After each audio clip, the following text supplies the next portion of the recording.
Semarang adalah ibu kota Provinsi Jawa Tengah, Indonesia, sekaligus kota metropolitan terbesar kelima di Indonesia sesudah Jakarta, Surabaya, Medan, dan Bandung. Universitas Diponegoro atau disingkat sebagai Undip adalah sebuah perguruan tinggi negeri di Indonesia yang berlokasi di kota Semarang, Jawa Tengah. Saat ini, Undip telah memiliki 11 fakultas dan 2 sekolah. Kampus utama Undip terletak di daerah Tembalang, dan kampus utama lainnya terletak di daerah Peleburan.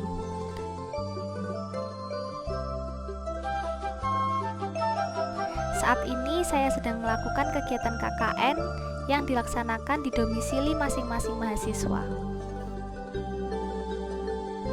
Kelurahan Krapyak merupakan sebuah kelurahan di Kecamatan Semarang Barat, Kota Semarang, Provinsi Jawa Tengah. Luas wilayah Kelurahan Krapyak yaitu 119 hektar. Kelurahan Krapyak terdiri dari 9 RW dan 48 RT, di mana jumlah penduduk pada tahun 2018 yaitu sebanyak 6.550 penduduk. Kantor Kelurahan Krapyak beralamat di Jalan Subali Raya.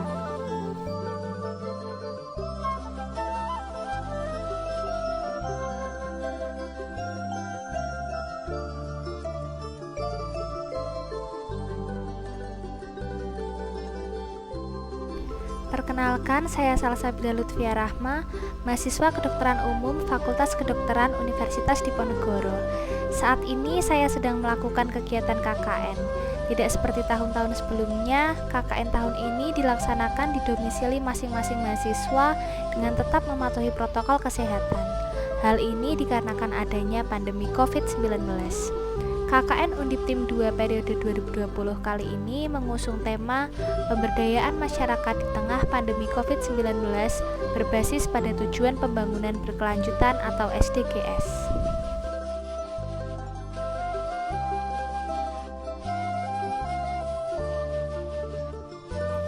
Setelah survei lokasi KKN dan berkonsultasi dengan Ketua RT setempat dan kepada Lurah Kelurahan Krapyak, didapatkan masih banyaknya masyarakat di Kelurahan Krapyak yang belum mematuhi protokol keluar masuk rumah di tengah pandemi COVID dan masih banyak yang belum paham mengenai pentingnya pencegahan COVID-19.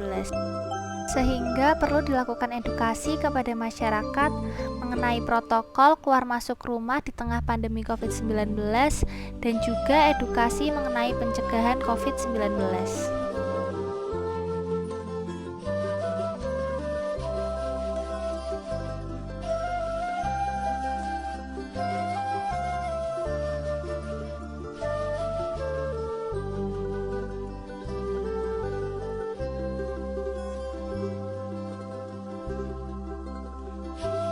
Potensi wilayah Kelurahan Krapyak yaitu lokasinya yang sangat strategis, yaitu dekat dengan jalan tol, dekat dengan bandara, dan juga beberapa tempat wisata di Semarang Barat seperti Puri Mairokoco dan juga Pantai Marina.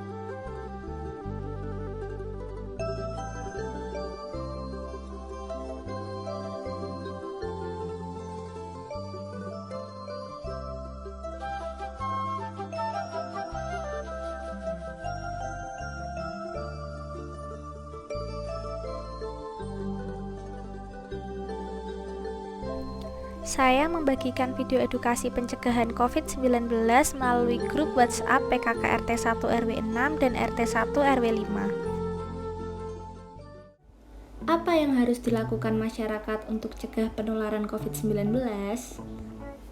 Coronavirus Disease 2019 atau COVID-19 merupakan penyakit yang disebabkan oleh virus corona jenis baru.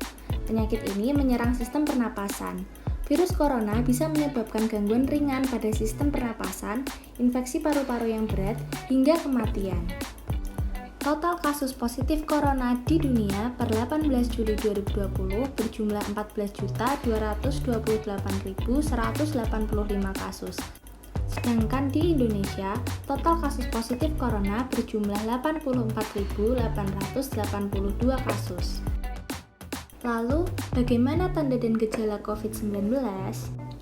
Gejala klinisnya yaitu demam, batuk dan pilek, nyeri tenggorokan, dan gangguan pernafasan atau sesak nafas. Apabila Anda mengalami gejala tersebut, segera periksakan ke layanan kesehatan ya. Lalu, bagaimana COVID-19 bisa menular? Virus corona dapat menular melalui droplet atau tetesan cairan yang berasal dari batuk dan bersin. Selain itu, dapat juga menular melalui kontak pribadi seperti berjabat tangan dan menyentuh benda atau permukaan yang terdapat virus di atasnya, lalu menyentuh mata, hidung, dan mulut sebelum mencuci tangan. Yuk, jaga diri dan keluarga Anda dari COVID-19. Bagaimana caranya? Lebih sering mencuci tangan pakai sabun dengan air mengalir atau gunakan hand sanitizer. Konsumsi gizi seimbang dan mengkonsumsi suplemen vitamin untuk meningkatkan sistem imun. Penting juga untuk beraktivitas fisik atau berolahraga, istirahat yang cukup, serta tidak merokok. Jangan lupa tutupi mulut saat batuk dan bersin dengan lengan atas atau tisu, lalu langsung buang tisu ke tempat sampah tertutup. Mengendalikan penyakit penyerta seperti diabetes mellitus, hipertensi, dan kanker. Dan tetap di rumah serta menjaga jarak. Segera ganti baju atau mandi sesampainya di rumah setelah bepergian dan bersihkan perabot yang sering disentuh di rumah dengan desinfektan secara rutin seperti meja, kursi, gagang pintu, dan lain-lainnya. Yuk bersama cegah COVID-19 agar masyarakat hidup sehat dan sejahtera. Dan juga membagikan video edukasi protokol keluar masuk rumah di tengah pandemi COVID-19 melalui grup WhatsApp PKK RT 1. Protokol keluar masuk rumah di tengah pandemi COVID-19. Kenakan pakaian berlengan panjang.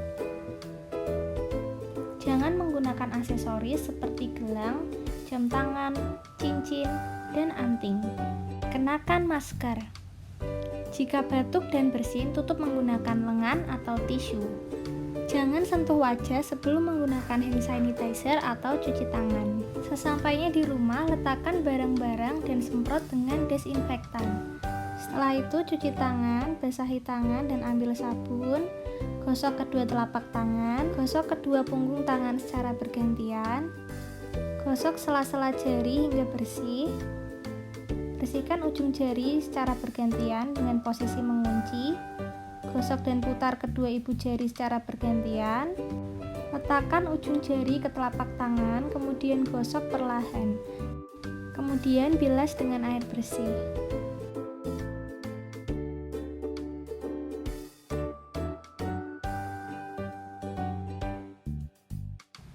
Keringkan menggunakan tisu. Dan tutup keran menggunakan tisu lalu buang tisu. Segeralah mandi untuk membersihkan diri. Yuk taati protokol keluar masuk rumah agar diri dan keluarga terlindung dari bahaya virus corona.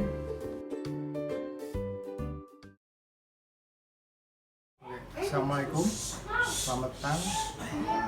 Saya Arun Priyono, kebetulan Ketua RT 1 RW 6 Kelurahan Kerapia, yang saat ini digunakan sama adik-adik KKN dari Undip. Kebetulan di sini di Salsa yang selama ini melakukan KKN di wilayah RT 1 RW 6.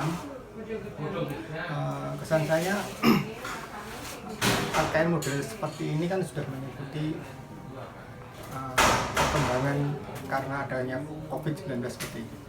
Saya rasa juga lebih bagus seperti itu karena tidak banyak interaksi dengan orang lain, tidak banyak berkumpul dengan orang lain, tidak banyak ada banyak kegiatan orang lain. Dan kebetulan saat ini apa yang dilakukan anak-anak KKN untuk